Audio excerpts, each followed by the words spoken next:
Kept it pretty private until the Bachelorette came along. What was that experience like for you? It was amazing. I thought I'd never do anything like that. And I turned it, friends told me, you should do something, you should go. And I'm like, no, it's not for me. And then I woke up and I was like, why not? Why not try something like that? So I'm glad I did. What did you learn about yourself? I learned a lot about myself. I learned that, you do something like that. I never thought I could just take myself away from my comfortable everyday routine and do something that changes every day. And you're traveling, you're meeting new people, you're on your own, you don't have connection with your family. I learned a lot about myself. I mean, even, stuff I never thought I'd do. One of the things you did, no one else has ever done, is actually taking themselves out of a rose ceremony. When did you come to terms with, this is not what I want? That's a good question.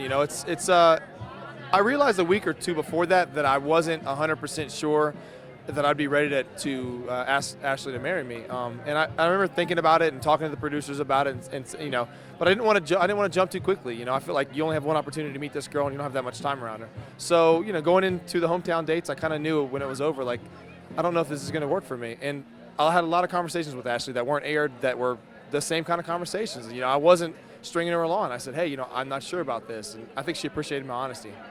Now you're back in Atlanta. What makes Atlanta women so awesome? I love the South. I love the South, man. These women down here are so sweet.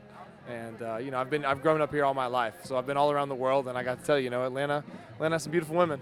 Let's talk about the food here. If you were out on a romantic meal, particularly at your restaurant, what should the man select for his lady? I'm going to tell you right now, Giorgio's Italian restaurant, you start with the Greek calamari, then you work into the eggplant parmesan, and then for dessert, maybe some baklava or tiramisu.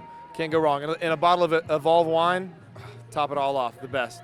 You said you were 9 years old when you started. Did you spend a lot of time in the kitchen or in the front of house? When you're in the restaurant business, you do everything. So whoever doesn't show up, that's my job that day. So I've done everything. I've cooked, I've cleaned, I've bussed tables, I've greeted people, I've done it all. So that's just a part of the business. We work hard.